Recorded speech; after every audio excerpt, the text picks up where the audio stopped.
I realized what really scared me was the idea of buying furniture, like really basic because things. that roots you down, Dude. And I hadn't done it for 7 years.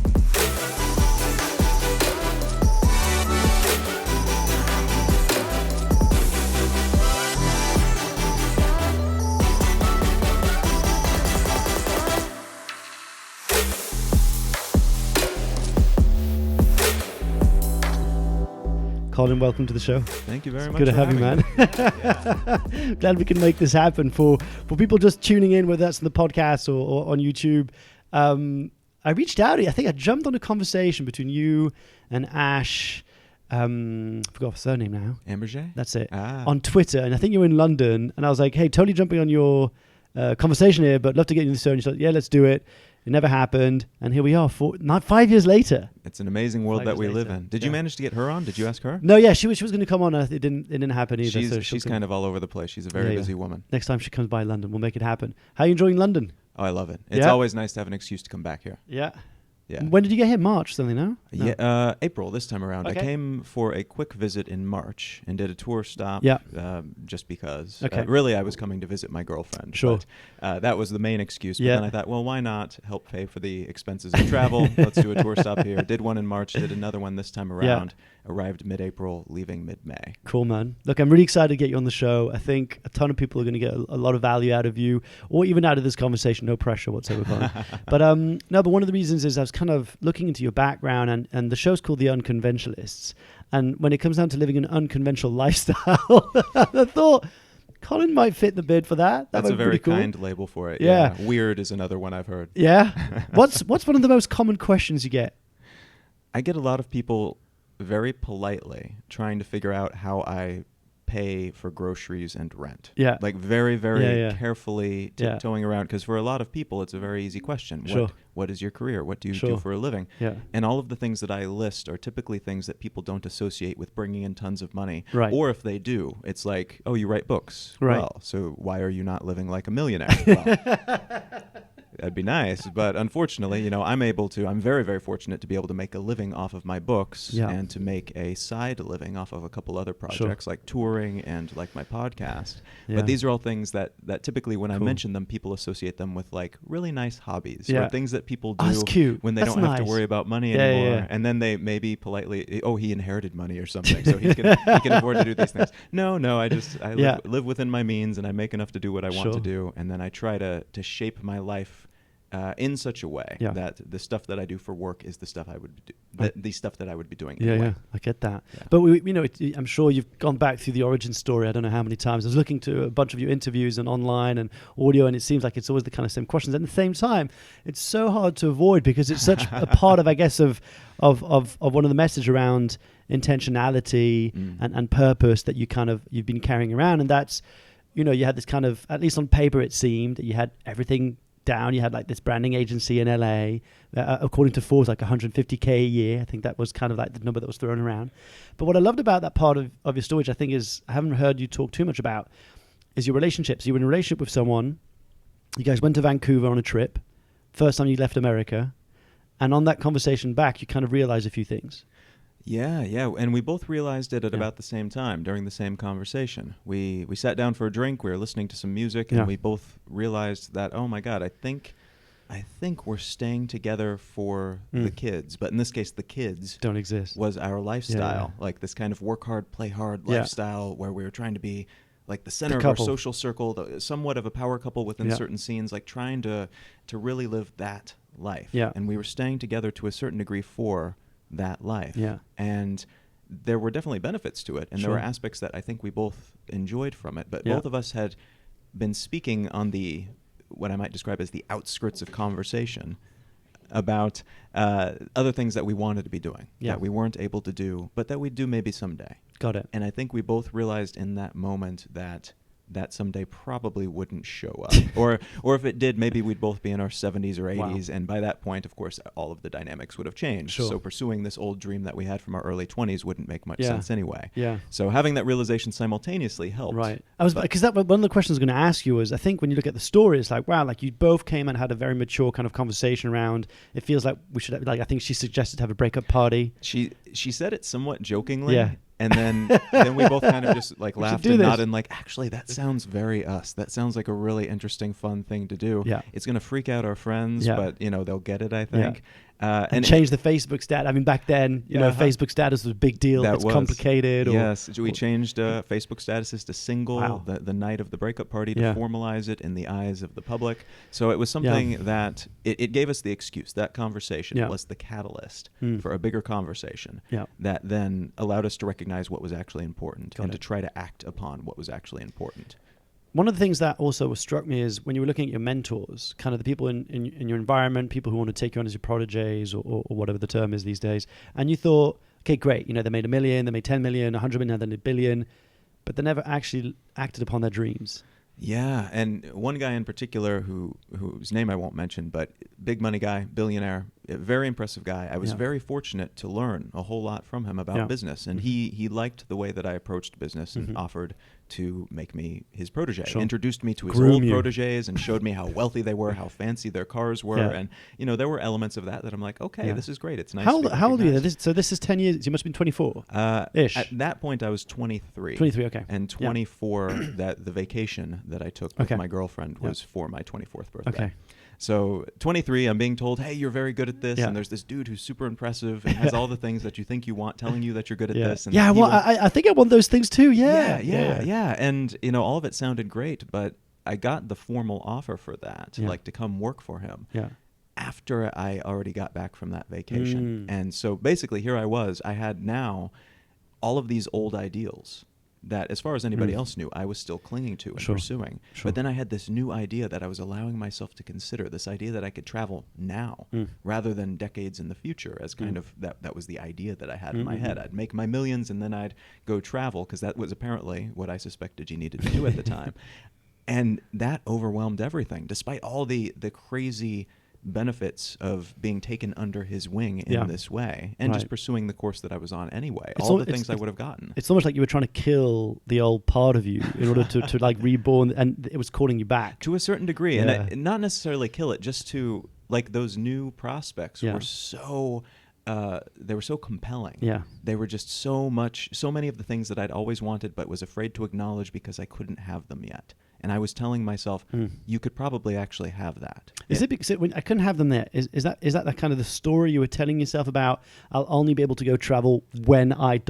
Yeah. Well, so I grew up in the U.S. Midwest in a state called Missouri, and if you've ever been to any flyover state and talked to somebody about travel, the perception of travel is that it's crazy expensive, because from the Midwest, it is. Yeah. It is cheaper to fly from New York to Asia to London to Europe than it is to fly from New York to Missouri. But that's crazy. I heard this the other day, that one of my team members, Ryan McGee, probably listening to this, when he heard the cost of flights from London to Italy, he couldn't believe it. He thought, it would cost me twice as much to go from New York to Miami. Yeah.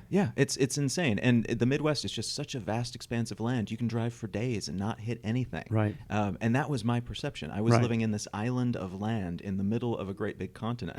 And to me, then, travel meant you had to be a millionaire. Sure. So for me, the goal was always to make start money. Some businesses, make a bunch of money, have that traditional metric of success, and then somehow do what no one seems to do and pull yourself out of that rat wheel and go off and do something completely opposite to that. Got it. Do you remember the first time you were exposed to the concept of traveling?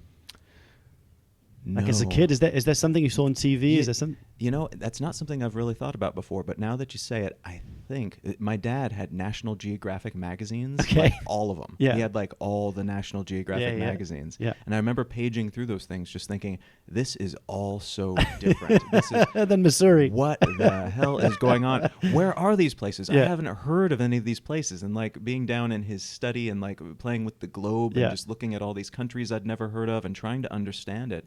And the more into just learning and collecting knowledge and experiences I became, the more I realized I had these great big gaping holes in my mental map of the way that the world worked. And I had such a two-dimensional view of things too, because I'd only ever seen it from one perspective. So it is, fake 3D, stereoscopic vision, but I hadn't seen things from different angles that travel allows you to do. Yeah, 100%. And so you end up in LA. Yeah. Yeah. And so you going back to the story. So your mentors kind of like, come and work for me, let me groom you into this world. And you're like, I've just made this decision already. And so there's a transition period, about 4 months. Yeah, I gave myself a 4-month runway, which at the time seemed like an immense amount of time. In retrospect, it probably, now when I tell people to do that, to build a runway, I usually say take a year. Yeah, 100%. Take as much time as you need. You'll need it. For me, fortunately, it worked out okay for me, because if I'd given myself that much longer, there's a chance I might have backtracked or hedged or something 100%. Like that. And as it was such a finite amount of time. I had just enough time to finish up the projects that I had on my docket, to hand off my clients, most of them, to other people who I knew would take care of them, and to pay off all of my debt. And in there somewhere, I also gave away everything that I owned that would not fit into carry-on luggage. And started up a blog called Excel Lifestyle. Right. And I just want to pause there for a second, because I think, minimalism and the minimalists and Marie Kondo and all this kind of, movement over the last 5 years or 6 years has kind of grown. But this is pre kind of big hype around minimalism. You didn't even know there was a name, even though you said, I heard you once say it's been around for thousands of years. Yeah. But you just thought, like, okay, I need to get rid of this stuff just from a practical perspective, because if I'm going to travel, I can't have this stuff with me. Exactly. Yeah. I was just thinking, well, I could keep all of this really nice stuff I've accumulated and maybe keep an apartment and keep it in that or get a storage space. And the ridiculousness of paying rent for stuff hit me. And I just thought, on top of it being ridiculous and having this additional expense that I don't need, because I'm trying to reduce my expenses, because I'm definitely reducing my workload, the fact that I was taking all of this really nice stuff I wasn't going to be using and probably never would again, and locking it up somewhere for the sole purpose of not allowing anyone else to use it. It felt like Pharaoh burying his riches so that no one else, and I just pictured all of these really nice computers and clothes gathering dust. Did you really have 8 computers? I mean, I read somewhere that you had like something stupid. It might, and it was actually more monitors than that. 3 printers. What were you doing with when people don't have money when they're kids and then they get money all of a sudden, they make very stupid decisions in a lot of cases. I was no exception. I never got into cars or anything like that, but technology, I was always... LCD screens, baby. Dude, I had these so many 30-inch screens and printers and a very impressive at-home network, let's be honest. But it was unnecessary. It was completely superfluous. And when I got rid of it and only kept the stuff that I actually needed, so many people got really great stuff that they were actually using that I was never going to use again. But it was hard. It was harder than you expected. I mean, I read somewhere that you said that you had a garage sale room. Yes. And that you were actually surprised, like it was actually quite hard to find, to find the people that would actually use it, as opposed to just kind of flog it. It was actually longer than you expected. It took essentially the whole 4 months from beginning to end. And we had to set aside a separate room at the townhouse to get rid of all this stuff, because it was a lot of stuff, first of all. But also it takes a moment to change your perception of the things that you have. And at first it was very important to me that every single thing I'd taken so much time and resources to acquire went to somebody very specific. And at a certain point I realized that just as I was imbuing these things with meaning that they didn't have before in a different way, now I was imbuing them with a different type of meaning, that I needed to control their trajectory through life. Not realizing that, one, my idea about this was not always great. People didn't want the things that I wanted to give them. Sure, you need another printer. It's like, dude, I picture you having this thing. It's important to me that you own this thing. That's like somebody giving you like a really ugly sweater and it being very important to them that you wear it. It means a lot to me. Yes, Colin. Exactly. Like foisting your ideas. Yeah, my grandmother gave me this. It's so important. I had that with books in particular. Like, you must have, it's been so meaningful to me. I think you should have it. And people are like, yeah, okay, I don't have a bookshelf, but I have an ebook version of this already.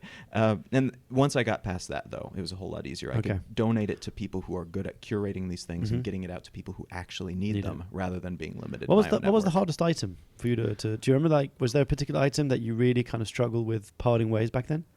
Yes. And actually, I didn't get rid of it, ultimately. I kept a full tailored suit with me. The first several countries that I went to. And it was only after like 3 countries after getting back from Thailand. You were carrying your tailored suit around. I had a specific compartment in my bag for my tailored suit. Just thinking, well, I'm going to need one. And I'm going to feel like an idiot when I don't have it. So I'll just have this tailored suit. And it's expensive. I might as well keep it. Exactly. Yeah. And at a certain point, like after living in Bangkok for a while, and I was wearing like big baggy blousey trousers all day and like t-shirts, and I had never put on a collared shirt in a all that time, much less a suit. Yeah. And then I realized, oh man, I haven't opened that compartment in my bag even in the entire year that I've been traveling. It's probably time to get rid of it. 100%. So you launched this blog, and it's kind of like, okay, I'm going to share my experience of what it's like to kind of, what would we call now, declutter or streamline, whatever the word is. And you come up with this concept of asking your readers where you should go next. And Argentina is voted by, about 500 people or something like that? Or yeah, it was about 500 on the first vote. Yeah. And it was kind of a, for my benefit thing. I had no idea where to go. I had never left the country at that point. And I thought literally everyone else on the planet they have a better idea of where to go, more details about this, more perspective than I do. Let's let them decide. Yeah. But then it was also a good way. I wanted to get other people thinking about where they would go and get them engaged with the process and create kind of a community around these ideas. 100%. And that it turned out to be a really good way to do that. And it made it became sort of a selling point for the things that I was talking about, kind of a weird method of randomization. I could have done it in other ways. I could have thrown a dart at a dartboard. This was a way that got people engaged and got people thinking about it and got people predicting that, like, Reddit or 4chan would come in and send me to North Korea. Yeah, well, this is what I was thinking. I was thinking about when I was researching this interview. I thought, what if you got a really random country? Would you have lied? Was it public? Would you have gone oh no, I never got North Korea. I mean, why would I? And then select the second one. I would actually, if that won, I would totally go if I could legally go. Okay. I think, especially years ago, maybe it's a little bit trickier now, but years ago there were options. Yeah. I totally would have gone. Okay. The reason that worked for me in particular is that I didn't want to go to the places that I knew about. Like the places that someone who had not traveled, had heard about and had a perception that would be a good place to go. Go to Czech Republic, it's like an amazing, and you'd be like, I would have never thought about that, but it sounds like a good plan. I went to Romania. I never would have thought, if you would have asked me my top 50 places to go, they would have all been places that people I knew had gone on their honeymoon. Romania was an amazing place. Czech Republic was an amazing place. Yeah. They were not places that were even on my radar because I was so ignorant about the world. Yeah. And that's why I wanted to benefit from that kind of crowdsourcing method. Yeah. So you're in Argentina. So this, by the way, when you left with that first, whatever it was, suitcase or onboarding bag, whatever, did you have an intention of coming back? Was it like, okay, this is a 12-month thing and then come back in a year? Like, was there a plan of making this a temporary thing? Or did you just think, I don't know what the next 12 months, 2 years are going to look like. I'm just going to follow the flow. Kind of a combination of the two. I wasn't sure, and I was telling myself I would check in after a year. So I'd do it for at least a year. Even if it truly sucked and I absolutely hated it, I would do it for a year. Yeah. I tend to do that with a lot of my projects. I try to make it an experimental period so that I have a moment at which I'm going to check in regardless. Okay. And that gives me the opportunity to then recalibrate or make tweaks or change or completely pivot to something else entirely. So it was meant to be a year. At least beyond that, I had in the back of my mind, well, maybe that'll be enough, and then I'll come back and I'll start things up again. Yeah, I mean, and one of the things, because when I was going this, like, okay, so in Argentina, you don't speak Spanish, you find yourself in some different situations where you kind of like, is this, because it's the second country after Canada that you visited. Yeah, and actually, so the deeper, a point that doesn't really matter for that first story is that we tried to go to Canada, but one of us forgot our passport. I think she forgot her passport, but sorry to her if it was me. One of us forgot our passport, and so we actually went up to the border and didn't make it all the way in, and then had to go back down, and so that conversation took place in Seattle. It's not vital to the story, of course. I like it. I like that deeper level. And what was the country after Argentina? Because you did Argentina, and I guess the first question I have around that is that what did you learn about yourself? About putting yourself in a completely different environment, putting yourself in a very uncomfortable situation where you don't speak the language. And I guess if you look at it back now, how did that inform the rest of your journey of the last 10 years? It made very clear that there was so much that I didn't know, but also that I was capable of learning those things.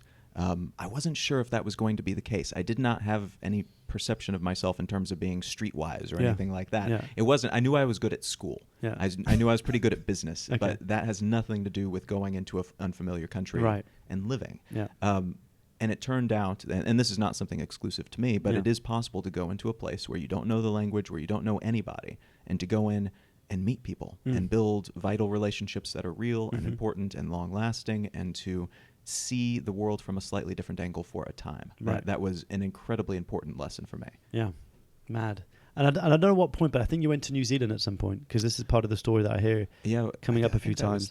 Did you get punched in Peru?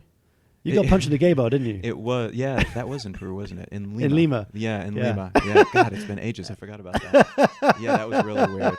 That was really weird. Was that after Argentina, or was that like, did you come back? That was after, yeah. Okay. So after Argentina, I did a road trip on the colectivos, the long-distance buses around South America, and visited every Spanish-speaking country. Oh, wow. And ended up in Lima. Tried to get up to Colombia on that trip and didn't manage to because there was a transportation strike. Okay. So I got stuck in Lima. Was not super happy about it. Went out to drink my troubles away and ended up in a really weird situation. I'd never been punched before. Yeah. It wasn't too bad. Yeah, I fell backwards as it happened, so it actually could have been worse. It really could have been worse. Yeah, I found a YouTube video, like a 9-year-old video of you talking about you getting punched. That's how I kind of got the story. But the reason why I'm bringing up New Zealand, there's a couple of things. I remember getting this from you and actually got confirmed by a friend of mine who was living in New Zealand. Back then, like, internet was appalling, and it's been for a long time. It's much better now. I've been back in the years since. Okay. But, and that was really like the one downside of the country, and that they've remedied mostly. At the time, though, it was abysmal. It was really bad. Because you couldn't send emails with attachments. No, you couldn't send anything. Like, it was the only place I'd ever been, even back then, where you could go into a Starbucks, and there wasn't free Wi-Fi. It was like... It's something like $10 for a megabyte. 10 megabyte, yeah. It was something ridiculous. Like and even that was not fast enough to Skype. Wow. So it was at that point that I actually had to drop the remainder of my branding consulting clients that I'd kept. That's how I was making my living up until that point. And I ended up segueing into becoming an author as a consequence of the terrible internet in New Zealand. Yeah, because there was something about, I don't know if this is, I don't know how kind of romanticized this story has been over the years, but you were sitting on top of a mountain, and that's when you realized that you had to kind of change your business model because that wasn't going to work anymore. And you thought, I've got some time now, so I can write this book. Did you already have the idea of publishing then? Like, or was it just kind of, I'm going to write a book and see if it does well? To me at the time, books were things that I'd always loved. Yeah. I worked at an indie bookstore for 5 years when I was in high school and the beginning years of university. And so I've always loved reading, but I didn't consider myself an author. And I had some journalism in my background. I'd written newspaper columns and some blogging here and there. But I basically wrote my first book as like a marketing gimmick. Okay, yeah. How to travel for free or something? It was about branding, actually. It was like a guide to personal branding, which was a new thing at the time, back in 2009. And I knew quite a bit about it. I charged for my services. I thought maybe I'll put together a free PDF, call it an ebook. And ebooks were big. The Kindle had just come out, so ebooks were this new sexy thing. I knew how to make one. I put it together, gave it away. That got people to come to the blog, was the idea. The second one was kind of the same thing. It was another little freebie that I gave away. But I had so much... In the first 6 months, I think I had a few 100,000 downloads for those ebooks. Wow. And part of it, I'm sure, was just the novelty of a free ebook. That wasn't something that was available. It became a big thing since then. But everybody has an ebook they give away to get you to sign up for the newsletter or whatever. 100%. Wasn't a big thing at the time, so it was considered to be very valuable. Wow. So I think people appreciated that. But it was enough that I thought, well, maybe, here I am in the middle of nowhere. This is not going to be the only time this happens. I'm going to be in other places where I'm going to be removed from the internet in a meaningful way for and use that time a distant amount of time. So what can I do, not being tethered to the internet like that? Yeah. And I looked at those books and I thought, well, I like books too. Yeah. Maybe I could write one that's valuable enough that people would give me money for it. And so I gave it a shot. That's crazy. And it took a little while to make anything meaningful off of it. Yeah. But 8 months later, I was making all of my basic expenses off of my books. Okay. That's crazy, though. Yeah, it was very fortunate. It's a time and place thing. A lot of the successes that I've had have been very much a time and place serendipity type of thing. And it often is. I mean, a lot of people often confuse that timing is actually also like, it plays a big role in our kind of successes. And so this was 10 years ago. Yeah, right. God, I'm so old. I know, right? Man. So, when I was thinking about, which direction to take this conversation, one of the first things is, first of all, just a quick update about, so are you still very much living that kind of lifestyle, 4 months, and readers dictate where you go, vote where you go, and do you still very much, or have you kind of come back to a more hybrid model of lifestyle? It's more of a hybrid these days. I did that more or less strictly, that rule, 4 months at a time with little adventures in between for about 7 years.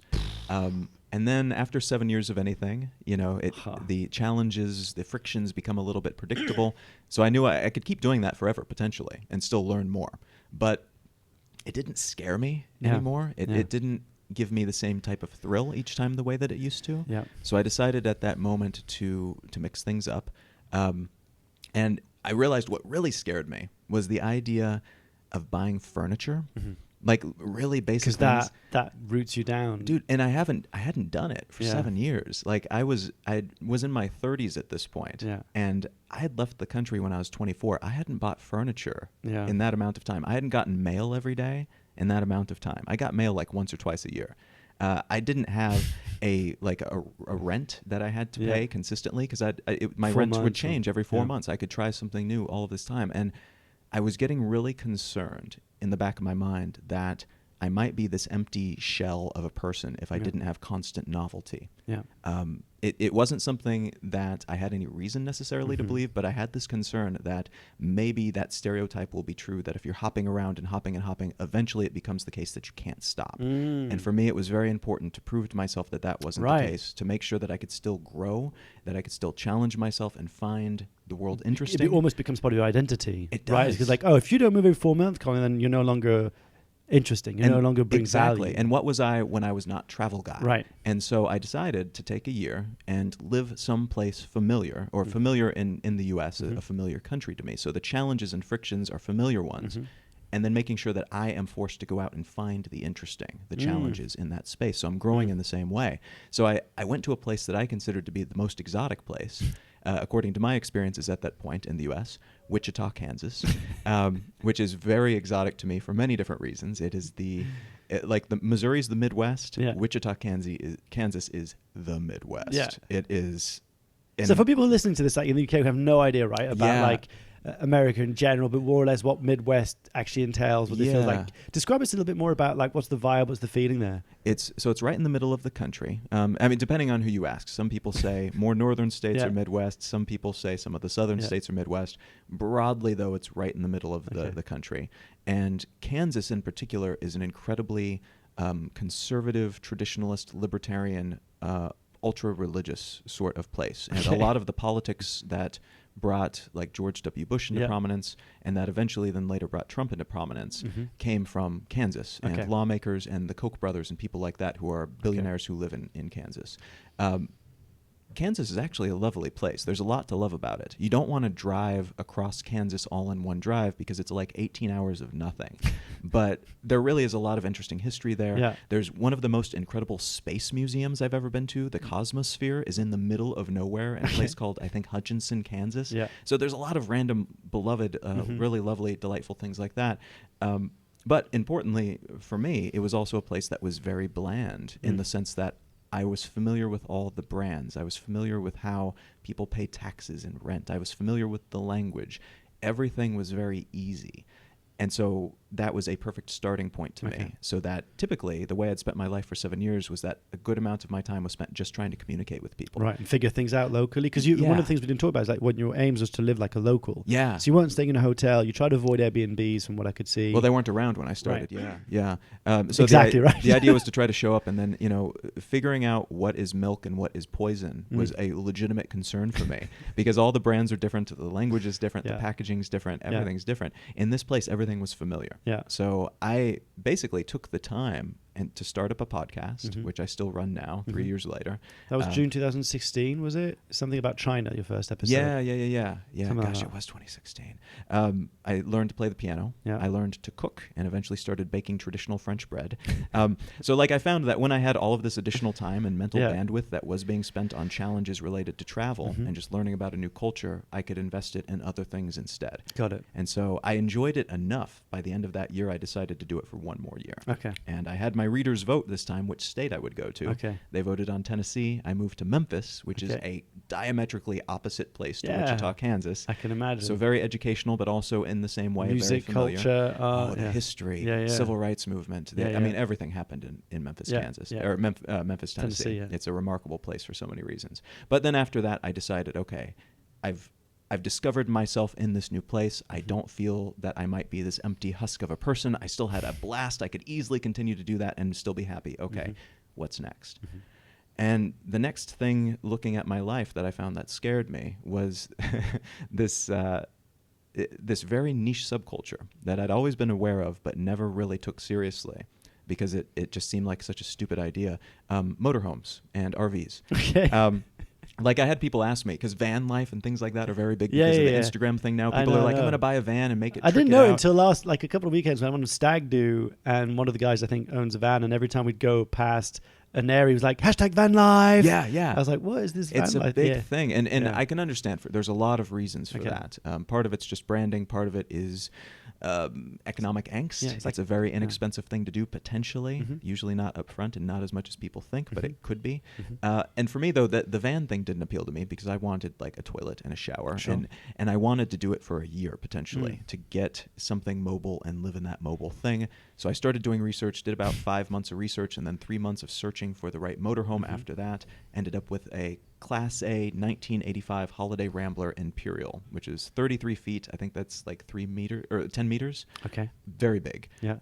Stupidly large thing to drive down the road with a tow car behind it.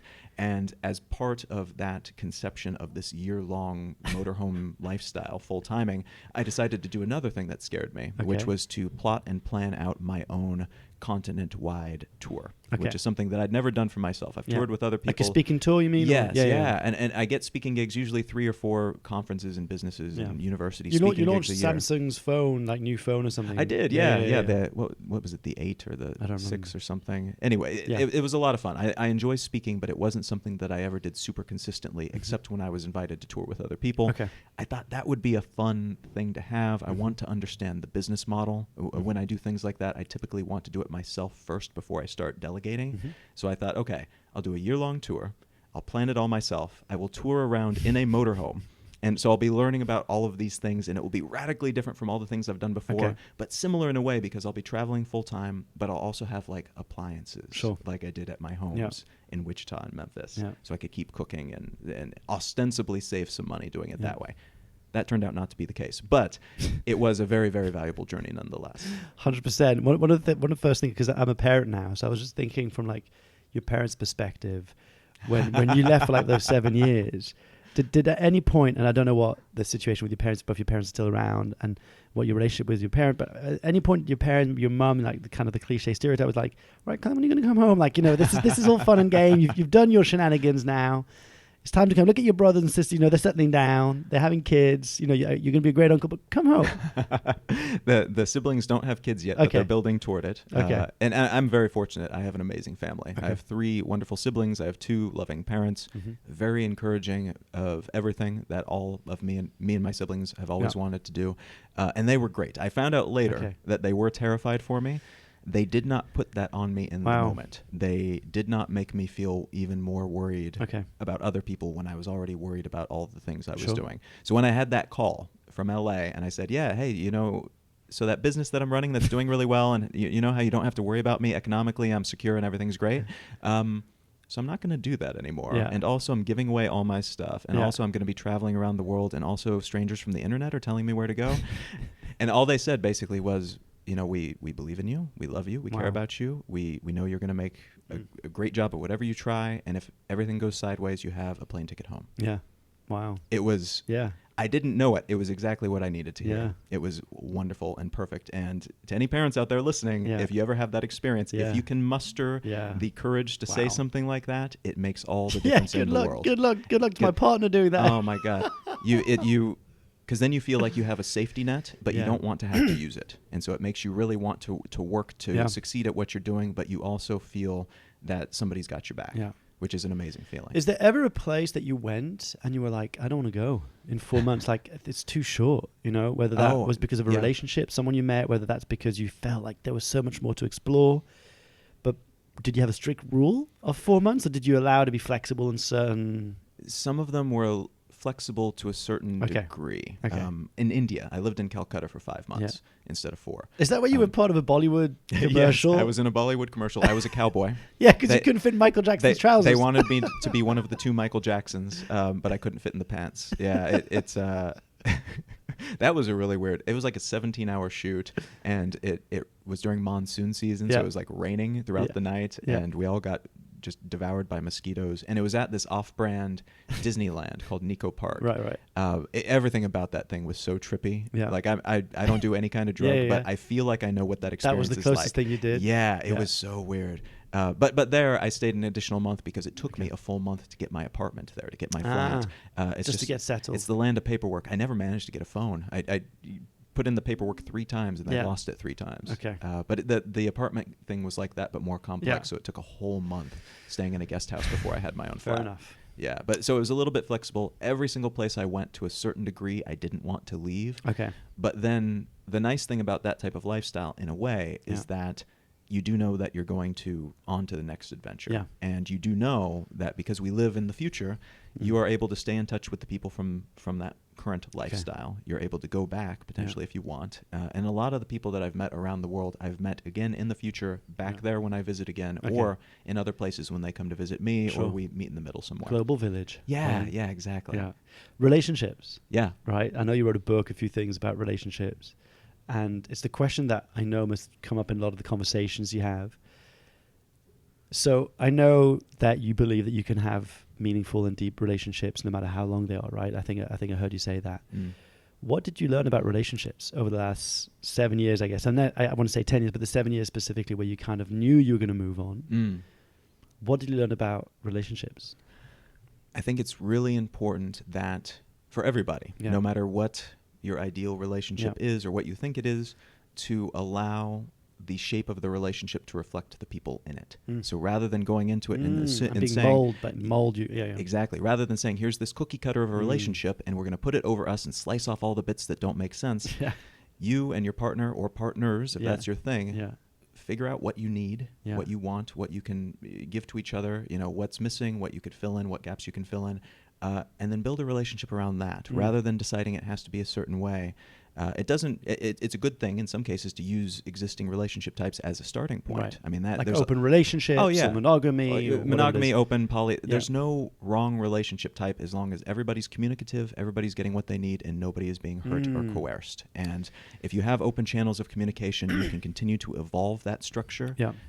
But lacking those things and lacking the desire to make it work and lacking the desire to make sure that everybody gets what they need from it, you're kind of setting yourselves up to either fail or sit and silently suffer. And that's not ideal. I mean, you can make arguments that in the past, there were a lot of economic reasons for relationships, and we're doing it for the kids. We don't need to have this other stuff.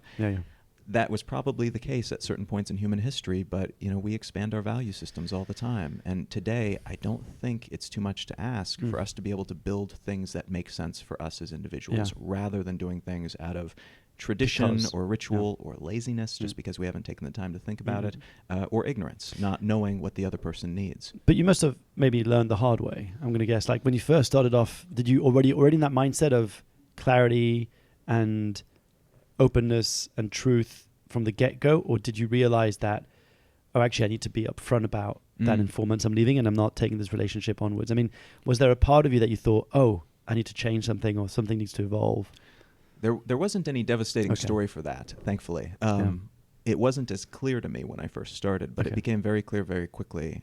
And I was always upfront about everything, and actually being that upfront about my unusual circumstance and situation made it easier to then kind of create a rhythm around. You meet somebody new, somebody that you like, just communicate. Just put your cards on the table. There's going to be things that change and things you learn along the way and things that you're willing and capable of bending on. But there's also things that you already know. And this idea that we have to play games with each other and hold things back, and that, it's good to be mysterious and like play it coy and not call for 3 days. Like it's all nonsensical. I mean, do what you need to do. If there's something in there that you absolutely have to do in order to feel something, cool, but maybe interrogate why you feel that way. And figure out if that's something that actually serves you and the relationship, or if it's just something that you're doing out of habit. There's something that I'm guessing that was there ever a relationship where the girl's like, yeah, sure, Colin, I'll make you change your mind. Like, I know you're saying you're going to be moving on in 4 months, but you'll see by the end of 4 months. You want me to, and then going, but wait, I thought you were joking. Right. No, I was pretty careful about that. Okay.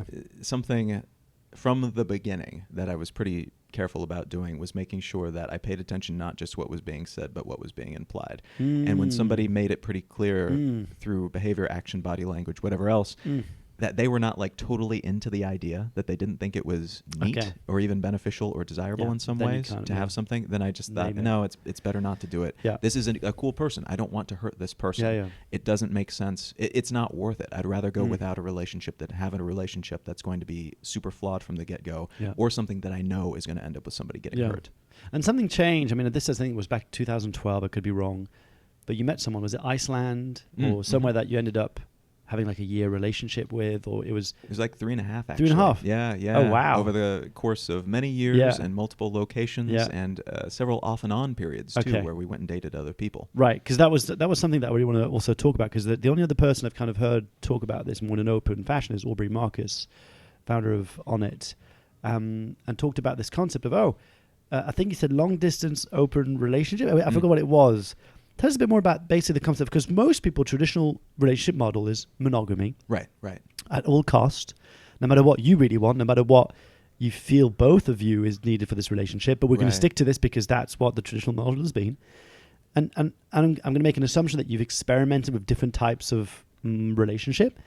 For people who've got no idea, like what would be your interpretation or what's been your experience of open relationships? Yeah, so open relationship is kind of like AI, where it's a very broad term that applies to a bunch of different stuff that may or may not actually fit within, under the header of what people consider to be AI. Polyamory is a little bit easier, because polyamory implies that there's a big set of rules, and there's generally primaries and secondaries, and people who are that's the way that Aubrey was.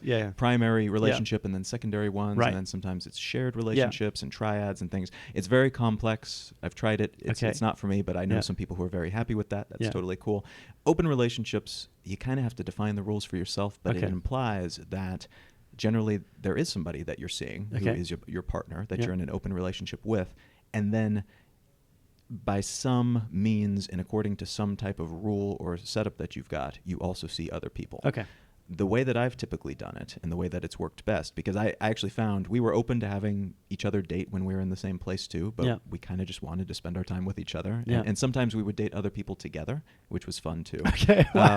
Sometimes when it made sense, because we had the same type and she was bi, and so the opportunity was there. But in most cases, we found it made the most sense when we were apart, because when we were together, we mostly wanted to spend time with each other. So the option was on the table if we ever really wanted to. But just knowing that we could meant that we didn't feel that we had to.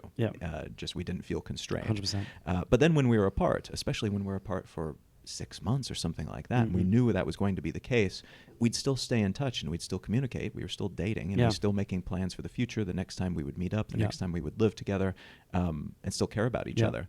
But then we'd also have other people. And would you talk about those? Would you talk about, I met a girl last night when I was really great? Like, we would. Yeah. I know people who do open relationships who don't. And that's just something they either don't want to, or it makes it more difficult. The rationales and reasons are all over the map. There's no right or wrong way to do it. Again, as long as nobody's getting hurt, everybody's communicative. You're making sure that everybody's needs are served. And for us, it worked out really well that way. And it was something that we continued to adjust and tweak over the years, and it was then it was something too that eventually we said, "Hey, is this still serving us?" And we kind of realized, no, actually, we both wanted to do different things, and it was great. And neither one of us regret it, and we still meet up when we're in the same place. But then we decided to move on, and both of us actually have tried all kinds of different things. I'm in a monogamous relationship right now. And it's great. Again, no right or wrong way to do it, just as long as it fits the people inside the relationship. Well, and I think that's the theme that I kind of want to bring us towards at the end of the conversation, is around what I loved about your story, and what I love about what I feel the message is this concept of intentionality and about purpose, really. And for people who aren't really aware about what the idea of living an intentional life, what's your kind of, I don't want to say like the Twitter version of it, but like, what would be like a kind of the essence, I guess, of what you believe to be an intentional life? It's just doing things on purpose and knowing what that purpose is. So rather than just doing things out of habit or routine or ritual or tradition or laziness because you haven't taken the time to think about it, with literally everything that you do, you could actually stop yourself and say, why am I doing this? And why am I doing it in this specific way? And then you can question that. And in some cases, you'll say, oh, I'm doing it because of this. And actually, that makes sense because of this, this, and this.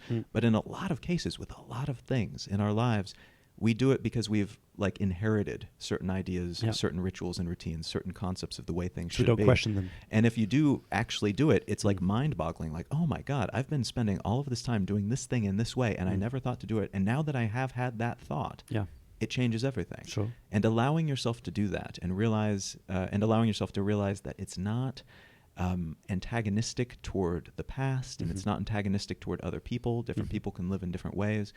And that you can get just an incredible amount of value out of your life and out of your time that was always there, but you weren't utilizing toward your actual goals. You were utilizing towards somebody else's ideas of goals, or utilizing towards something that was just absorbing all of that time and energy without giving you back the proper amount of value that you could be getting. If you can reallocate all that stuff and focus it on the things that actually matter, you're going to be in a much better state. Yeah, there's also this concept that I heard you once talk about around, and if you know what you want, then also intentional life is about, is this helping me get towards that? Yeah. Or is that helping me go further away from that? So almost not a filter, but a compass, almost kind of. Yes, that's the way I tend to imagine it. Actually, it's and it's not always possible to know the exact coordinates of where you'd like to be, and those will change over the course of your life too. If you're growing, where you want to be will change. Who I am 5 years from now will want something probably substantially different from what I want today. 100%. But you can be heading in the general right direction. And the more you know about yourself and the more you interrogate these ideas and question yourself as to what you actually want, what that looks like, the more accurately you can calibrate that compass to make sure you're at least heading as close as possible to the direction that makes sense for you now. Right. I think I'm going to butcher this quote. It's from Jim Carrey, but he said something like, I wish everybody could be rich and famous so they could see that it's not the answer to life. Right. And I feel like I feel very much aligned with what you're saying. I've interviewed a bunch of people around that. I feel like a lot of people who've experienced wealth or experienced success in the traditional setting of big house, cars, all this stuff, realize that it doesn't bring fulfillment and meaning. It's great. I'm not going to spit on it. Right. And a lot of people will say, yeah, that's easy for you to say that, but I still want that, and I want to make my own mind. What would you want to say to someone listening who is still chasing that conventional, I want to say, without putting a judgment on it, but that conventional goal of material possessions, job titles, wealth, all this kind of stuff? What's the message you want to share with them? I mean, I would say first off that there is a good chance that there's somebody out there. There's like 7.5 billion people on the planet. Probably somebody will be made very happy by just having infinite dollars. Yeah. There is somebody out there who their time is best spent on running on that treadmill and making more and more money because that actually is the thing that will make them happier than anything else. For most of us, though, that's not the case. It's an idea that we've been sold. And allowing yourself to question that and allowing yourself to slowly but surely kind of figure out, what do I like other than that? What is it that makes my heart sing? What makes me wake up in the morning and think, what do I get to do today? Looking at those things over and over and allowing yourself to consider how you might optimize for those things and take some of the same things that you've been using to optimize for other stuff, for certain metrics of success, and instead optimizing for these other metrics of success. Sorting through that and recognizing the potential and possibility, allowing yourself to consider it to begin with, but then also starting to walk that path. It's something that tends to illuminate a lot about your life and a lot about the way that you live. And it's something that over time usually makes people more fulfilled and happy, even if their initial ideas about where they'd like to be are not correct. Most of us, and myself very much included in this, when you first start to think about these types of things, those muscles are atrophied severely because they're just not things that we're not told to use them. And for a lot of reasons, there's a lot of incentives to keep us moving in a particular direction using a specific set of metrics that are broadly aligned with economic development. Stepping outside of that is good. It doesn't mean that money's worthless. I mean, at a certain point, you need to have a certain amount of money to exist. I don't know about here, but in the United States, they will actually let you die if you don't make enough money. So, it's important to have a certain amount of money. A threshold, right? But that and every other possible metric, there is a threshold that once you reach it, any more money poured into it, and you get diminishing returns. Got it. And at that point, you can start to take your time, energy, and resources and spend them on other things and get something that much better supports what will actually make you happy. Yeah, because I heard you say that now it's not so much about possessions or about things, but more about your time. Yeah. Like with the thing that you really value more than anything now is time, because you have only an infinite amount of time. Yeah, and time's non-renewable too. Yeah. This is something I realized back in LA before I left, actually, that I could have $1 billion sitting in my checking account and that would not buy me my 20s back. Yeah. or my 30s or my 40s or any amount of time that I spent doing nonsense that I didn't care about for money, that money wouldn't buy me those moments back. You cannot get more moments back. And until we reach a point where maybe we can dramatically extend lifetime, our biological lifetime, or upload ourselves to the internet or something, like, I'm down with that. That's cool. You know, we can reconsider some of these concepts if that becomes the case. As it is, we have a ticking clock, and you can always make more money if you need it. You can never get more time. So it's really important to consider what your conversion rate is on those two things when you're exchanging one for the other. What's your relationship to death? Ooh, it's a thing that happens. It's not, I don't romanticize it. I'm not religious, so I don't think anything happens after it personally. Give me date on it and I'll be like, okay, that's cool. Really? It'd be nice if something happened after it. If you could know your date that you would die, would you want to know it? Yeah. I don't see... Well, actually, I do see how that could happen. Chaos theory. You know, we could potentially figure out the beginning states of things and work out the end states of things. That's something I'm very interested in, and that's potential. I think I would want to know. Yeah. I'm always somebody... I don't think I've ever come across something that I wouldn't want to know if I was able to. Okay. I can understand why people wouldn't want to know, right, but I don't think that would deter me. Okay. I know I'm going to die. I've had 3 moments that I could remember where I thought I was going to. Really? But actually, to me, those moments were incredibly valuable. They were all while traveling. And like one in particular that sticks in my head where the airplane, I always look to the flight attendants because they know what's going on. They've experienced every type of movement and shift and noise. And if they're panicking, you know it's a problem. If they're not, it's good. Yeah. These flight attendants had tears in their eyes. They were, shuffling around, like looking crazy-eyed, trying to figure out, oh my God, is this how I die? Like the plane was shifting backwards and forwards and up and down in a crazy way. We were all pretty sure we were going to die. And I had this thing flash through my head, like, well, it was a good life. If it's got to happen, at least you're doing it like this. You haven't put off potentially risky things to accept the reality of other risks, like getting hit by a car or dying of heart disease back in the same place that you've always lived your entire life. You're going off and doing stuff. Yeah. And every time something like that happens, it, one, reinforces that idea that I'm doing it right because I feel good about what I'm doing. And if I have to die, at least I'm dying doing something that I want to be doing. I wouldn't have it any other way. But then it also makes me really, really treasure those remaining moments that I have. No, 100%. Love that. And I've got a few questions. One of them is, did you feel, what was the kind of the, I don't want to say the result because it's a weird question, right? But what was different about when the Minimalism documentary came out on Netflix? Because you're featured in that documentary. Did you feel like, was there any kind of before and after from that documentary for you? Was there anything, did you get? Probably more so for Josh and Ryan. Yeah. I mean, they are doing so well, and it's been so cool to see. And a big part of it has become because of that documentary that has scaled things up dramatically and brought those messages. 20 million, I think they're on now. Oh, it's insane, and it's great. It's amazing that it worked out, and it is a great message, and they're great guys to carry that message. For me, I mean, I've definitely had emails from people who said that they saw me in that first, and people come out to the talks will mention it from time to time. But nothing drastic. Nothing dramatic. It's not like, every once in a while authors or speakers or podcasters will get stopped on the street like once a month. And then it's kind of like fun, like, somebody knows my work.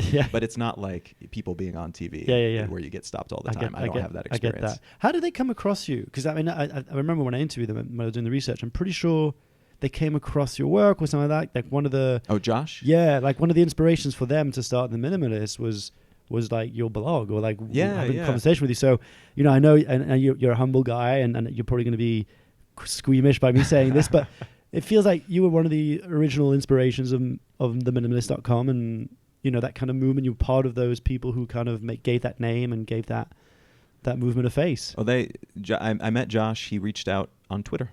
Actually, I met my current girlfriend on Twitter too. So I mean, despite all the problems with social media, if you use it intentionally, you can build some amazing relationships. Wow. That was how Josh and I originally met. Crazy. And then we eventually sat down and talked about writing. Because you guys co-founded the publishing Asymmetrical Press. Asymmetrical, So we were publishing some other authors for a while, but now we're just doing my books and their books. Okay. So it's kind of a holding brand for those particular books of this particular kind right now. Colin, we're coming to the end of the interview. So many more questions to ask, but I'm sure we'll find each other in another place. First, I want to acknowledge you just for a moment before I ask you a few final questions, and that is, it's been really cool to kind of, first of all, dive into your story, dive into your background, but also as I was going through the research to see just have a commitment you made to this kind of lifestyle, and not so much for the look how cool I am, but actually this is who I really am and this is what's true to me. It may not work for you, but it works for me. And this big message that I keep on hearing around you is ask yourself, what does something valuable mean to you? Not what someone else tells you. And I love the fact that you're propelling that message around asking people to ask themselves the big important questions. So thank you on behalf of everybody who's kind of been following you. Thank you for that. And for that movement. And I'm glad that comes across. Yeah. What's one thing that most people don't know about you? There's so many things. You know, I used to, in a past life, I was pretty certain I was going to become a comic book illustrator. Yeah, and I was really good at math when I was a kid. Yeah. That disappeared around high school. Okay. But for a long while, too, I was really, really into the idea of becoming a chaos theorist. Okay. Yeah. So you got excited around the chaos theory. Yeah. So comic books and chaos theory they play an important role in the foundational structure of everything Do you that still I know draw? today. Yeah. And actually, I segued from illustrating comic books into painting and doing fine art, and then fine art into design, and that eventually led to branding. Cool. Yeah. Awesome stuff, man. If you have you been to Piccadilly Circus in London? Yeah. Do you know the kind of the vibe? It's kind of Times Square-ish of London, and there's like a digital board at the top, and there's a writing that you could put on that board that everybody's going to see and read when they walk by. What would you want that message to be? Oh gosh. You know, maybe something to to borrow from the titles of one of my books, actually. You have exactly one life in which to do everything you'll ever do. Act accordingly. Just that little reminder. It's something we all know, but we don't allow ourselves to acknowledge on a daily basis. And I think if we did, it might shift for the better a lot of the things that we do and how we spend our time. Yeah. So just that reminder, that memento mori to a certain degree. You know, the reminder that you're going to die, but in a kind of polite way that allows calling people forth. And it allows you to do whatever you will. I'm not prescribing anything to do based on that. Just remember. Just think about that. Yeah. 2 final questions. Number 1, and I borrowed this question taken from Lewis Howes from the School of Greatness podcast. But the idea is, all your books have been erased, all your blogs have been erased, your websites are down, and it's your final day. It's time for you to go, and you know. And someone asks you to write down on a piece of paper 3 truths that you've learned about life, specifically maybe around your time traveling around the world, that you've learned about us as humans, us as a society, and you get to write down these 3 truths that you want to pass on. What would those 3 truths be? The first thing that came to mind is that people are generally good. Everywhere you go on the planet. Given the opportunity, people are like 99.99999% of the people on the planet are good. The very small percentage that gets all the news coverage and that do the horrible things, they make everybody else look bad. But in general, no matter what you've been told about any group or any country or whatever, people are generally good. I would also say that we have the opportunity to change foundational things. There's a lot of things that we take for granted and just assume that this is the way things are. You're born into a democracy. You're born into a capitalistic system. You're born into a system with X, Y, and Z. You're born into a system with certain family structures.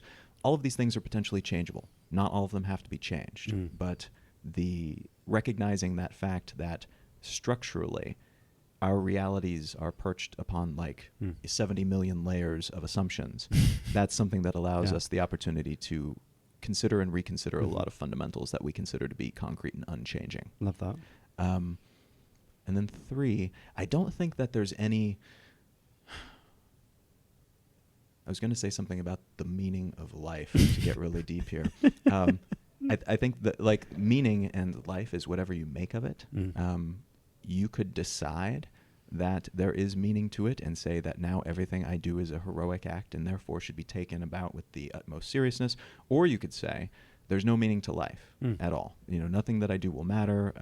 You know, everything that I do will be forgotten within a very short period after I'm dead. Or if I am a Leonardo da Vinci and manage to last for a while, well, the sun's going to explode after a certain period anyway. The universe will experience heat death. Like, it won't be around. It's not meaningful in an infinite, long-lasting way. So what's even the point? In either case, though, you can take that and decide to live a good life. No matter what you think happens, no matter what you think happens after you die, or what you think happens to the world, or what you think is the fundamental of life and matter and reality, you can still look at that and decide to be happy, and decide to make other people's lives good, and decide to do all kinds of good, smile-inspiring things, as opposed to using it as an excuse to take the lazy route of being a cynic. Love that. Final question. What does being unconventional mean to you? Probably just being yourself, and being the best possible version of yourself that you can be. It's from a brand perspective, there's no more competitive, easily defendable brand than you, and just becoming a more and more refined version of yourself over time. No one can be a better you than you. So, if you're trying to be the next so on and so forth, so is everybody else. But if you're just trying to be you, if you figure out who you are and sand down some of your rough edges and sharpen other ones, you're in a very good spot. And allowing yourself to reflect that, not just outwardly in terms of your work and marketing materials, but also inwardly, and realizing that the things that make you specific from everybody else on the planet, whether or not those are things that are celebrated by society or celebrated by the metrics of success that you've been sold on, those things are you. And you can do whatever you want with them, but allowing them to be a beneficial aspect of your life is probably a good move. Yeah, love that. And also I just want to add just something really quick on that is, sometimes it's not even celebrated by the individual, by the person who's like, I shouldn't be celebrating this. Right. This is something that I've been shaming, or I'm not owning, or I'm afraid of owning. That's also something that they should take. And there are things that are worth sanding down. I mean, if you're just a messy person, that's not something fundamental to your personality. That's something that you could change, and you could benefit other aspects of yourself by becoming neater. That's not, I'm not saying that you should just embrace all the things that annoy you and your family and are bad for you too. It's like, I'm an unhealthy person. Guess I can't change anything because I am remarkable. I am completely different from everybody else in the way that I'm messy. No, you could change that. You could not. But the more fundamental things, your character traits as opposed to your behaviors, I think, and the way that you see the world and the things that you want, those are things worth embracing and assessing and shaping appropriately. Love that. So you've got a podcast. People listen to it. You've got a podcast where you talk about news and you give your kind of take on. I was listening to one on socialism, and you've got a bunch of very, very wide and varied topics, which makes sense now. You said you had a bit of a journalist background, and you love writing, and it made a lot of sense of how these. What's the name of the show? Where can people get it? It's called Let's Know Things, and you can get it wherever you get podcasts. Yeah, Let's Know Things, fantastic. And where do you hang out most online? Where can people connect with you if they want to follow up with this conversation or follow you online or?